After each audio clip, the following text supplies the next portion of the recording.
My guest on the Culture Crawl today is Sean Ulmer, director of the Cedar Rapids Museum of Art. Welcome, Sean. Nice to see you. Thank you for having me. Thanks so much for coming in. You've got a couple of continuing exhibits that we want to remind people are, well, continuing. Exactly. And then you have a ton of activities coming up this weekend and next weekend with Thanksgiving and the kickoff to the holiday season. And I believe that Santa is even coming to the museum. He is indeed. So where do you want to start? Well, let's start with the calendar. So what is coming up in the next few days that you want to make sure people know about? Well, tomorrow we're opening a show. It's going to be a soft opening. We're not going to have an open reception. We'll celebrate the opening in February when we do our next big changeover for the galleries. But tomorrow we're having a show that will be open, that will be available to people who want to come in over the Thanksgiving holiday or the Christmas holiday, whichever. And it's a little bit different for us. We're doing a show called Guardians of Grain, Bamana and Dogon door locks. And it's a presentation of 54 door locks that were gifted to us by Amelia and Maurizio Lazansky back in 1987. And a few of them have been out from time to time. None have been out since I've been here. So this is an opportunity for us to bring them all out. And so all 54 of these magnificent sculptures are going to be on view. They were actually utilitarian pieces and filled with powers. Door locks. Yes. And they had to be created by the blacksmiths of the society because only the blacksmiths could really channel the power appropriately because they were more than just kind of keeping your door locked. They actually also worked as an anti-sorcery device. So they had powers to protect you more than just keeping people out, but also keeping evil spirits out as well. And so they've been part of African culture for many, many years. Specifically, our collection has a number of works by the Bamana peoples and the Dogon peoples. Both are localized in present-day Mali. But of course, that's a modern country name. But these locks have fallen out of favor through a number of reasons. Exposure to European traditions during World War I, when that area was controlled by the French, and there were a number of individuals conscripted into World War I by the French. Number two, the rise of Islam, which sort of discouraged these traditional practices. And number three, the growing trade in collectability of these door locks, mostly by Europeans. And so those three things kind of have helped to kind of diminish the creation of these door locks. So they're actually rather hard to find. Good examples are rather hard to find these days. Wow, that's an area of art I'd never even heard of before. Is there a story behind how the Lazanskys came into contact and started collecting these? Do you have any idea? Interestingly, people know Maurizio as being a master printmaker, and he certainly is. But he also was a very passionate collector of African art, and had a huge collection of it. And in '87, in the early '80s, he acquired a number of these door locks, kept some of them, and then donated the 54 that we have to us in 1987. But he had a vast collection, hundreds and hundreds of pieces of African art from many different cultures in Africa. And this is a nice, really finite set that works very well to tell the story of this type of art. And it's interesting, we call it art today, but the Bamana and Dogons peoples do not have a word for art. They don't consider that art. It was just how these locks were made. It was my doorknob. Yeah, exactly. And they're actually rather tricky. They have a metal key that you use, but not a key like we have. It's sort of a metal kind of flange that you need to work in to kind of move the tumblers out of the way, so that the lock can slide back and forth. So it actually did function as a lock, but it was more important as an anti-sorcery device. That is just fascinating. So it's like you said, it's kind of a quiet launch, so you can go and see it. Exactly. But you aren't having the big flashy reception and everything like that. But it is going on. You said starting tomorrow. Correct. It'll be open to the public tomorrow. We'll have the big launch in February when we do our next big round of exhibition changes. But it's one of those kind of subsets of our collection that most people don't know about. They think of us as an American collection, which we are, and primarily 20th century, which we are. Well, sure. I mean, you don't think I'm going to go to the Cedar Rapids Museum of Art and see African doorknobs? Exactly. exactly. So, Well, that is I can hardly wait to go see that. I am just I'm fascinated both from the mechanical aspects, but also from the fantastical right. And aspects. they were normally mounted to the front of the door. Sure. And the way you'll see them is sort of on stands. So you'll be able to actually see in many cases both the front and the back. So you can take a look at the locking mechanism. And we have a couple, too, that have the key with them, which are very, very rare because the keys get lost. Well, just like now, keys get lost. So, but yeah, we have a couple that have the key, so you can kind of imagine how the locking mechanism works. And if you come tomorrow when we open up the show, you can also take a look at an artist market. Our museum store has done a first annual artist market, which they're going to take over the Carnegie, the main floor of the Carnegie. 21 local artists will each have a table, a space to show their works of art that you can acquire, that you can purchase for the holiday season.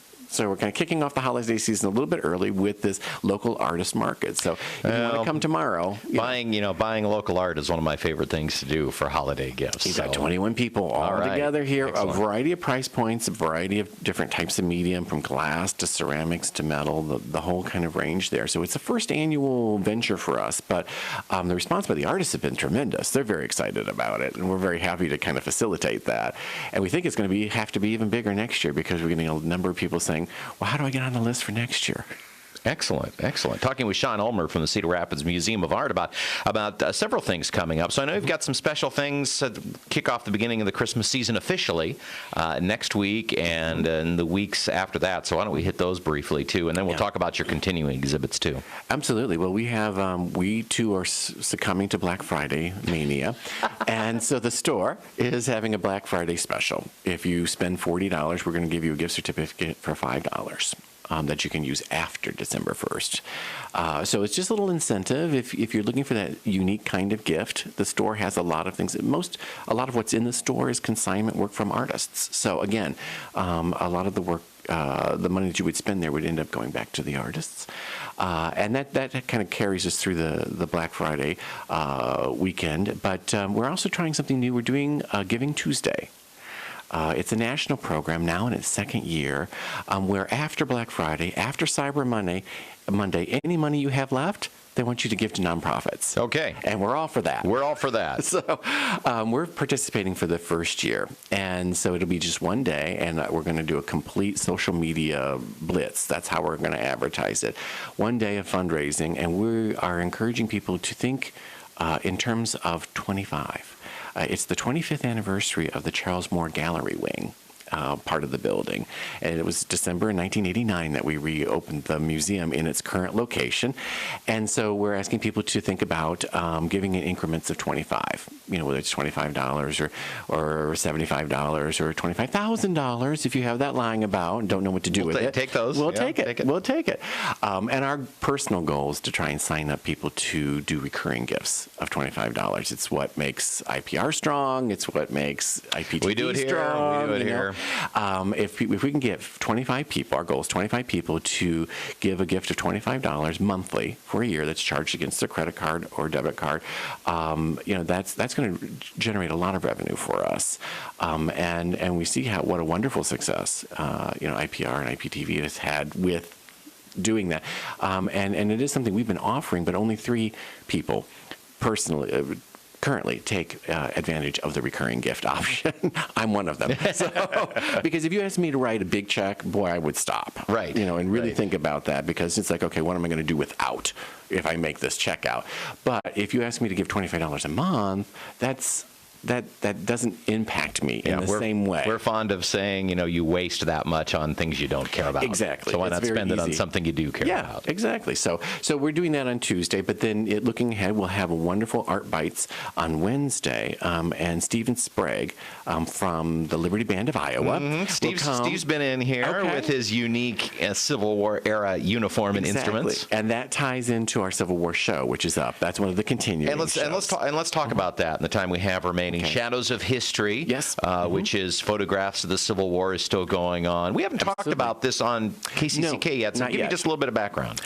Well, we've been wanting to do a Civil War show in recognition of the sesquicentennial of the Civil War, and we haven't been able to find the right show. But then one of our board members alerted us to this private collection in Washington, D.C. that's owned by Judy Norrell. And it was a show that had been mounted into a show and shown at the Corcoran Gallery in Washington, and the Morris Museum in Augusta was traveling it. So it went to Augusta, and it's been to New Orleans, and we signed on. So it's now here in Cedar Rapids. It's 43 original vintage photographs of the Civil War. It's not all dead bodies laying on the field, although there's a couple of those.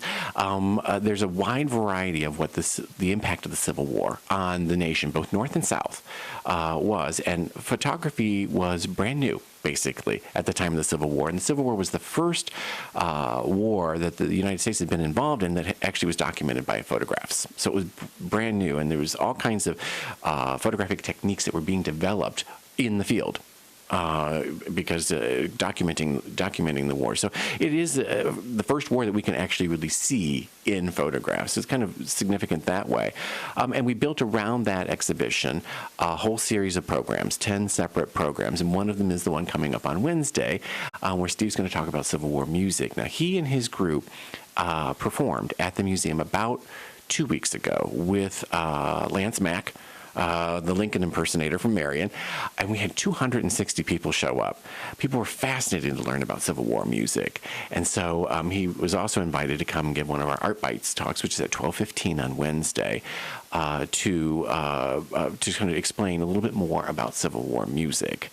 So it's one of a series of programs that we're doing. We're doing one again on another one on Saturday the 6th, where Eulenspiegel Puppet Theater Company is coming to the museum to do their Gertie the Runaway Slave production and have a couple of workshops. So that is free and open to children of all ages, we like to say, the young and the young at heart, to come and on Saturday the 6th, if you can't make it on Wednesday for the noontime talk on music, we have many of other programs like the one that Eulenspiegel is doing. And you can dovetail your trip to see Eulenspiegel with a visit to Santa, because we're hosting Santa for Fire Santa's going to be at the museum on the 6th. Okay. Yeah, from 3:30 to 6. Then he has to get into his sleigh and join the parade.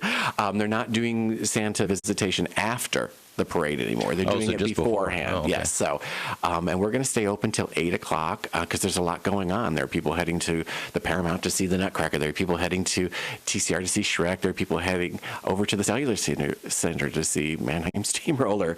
And so we're going to stay open in case people want to hit the museum before they do any of those activities. Okay, and just briefly, of course, the Carl Van Vechten is still going on. That ends right after the holidays, so we're reaching the end of that, and this is one of our own. Yes, this is round 2. We replaced all of the ones that we did in the summer. We're celebrating the 50th anniversary of the passing of Carl Van Vechten in 1964 by kind of taking a new look at his photographs, and we had a whole series of his photographs up, and we replaced them all with new photographs. So it's really kind of round 2. So if you saw it a while ago, this would be a completely different body of work. We just happen to be blessed to have so many at our disposal. Well, a perfect thing to do if you got family in for the holidays, or if you don't. This is, I always, there are so many places, and I think the museum is probably one of them. You probably see this a lot where people, only think to come when, there's an occasion or they've got people in town. It's not that. It's there for us. Absolutely. So, and when you do have people in town, come on, family's lovely, but sometimes you need a little getaway. That's right. We think we're a perfect opportunity to get away. Yeah. Spend some quiet time with the family. So your website is? crma.org. And that's got all of this information and a lot more. Right. Because we've hit you with a lot over the last few minutes. Yes, indeed. Okay, well, it's going to be a busy holiday season. Thanks for stopping by to share some of it with us. Yeah, thanks for having me. Sean Ulmer from the Cedar Rapids Museum of Art.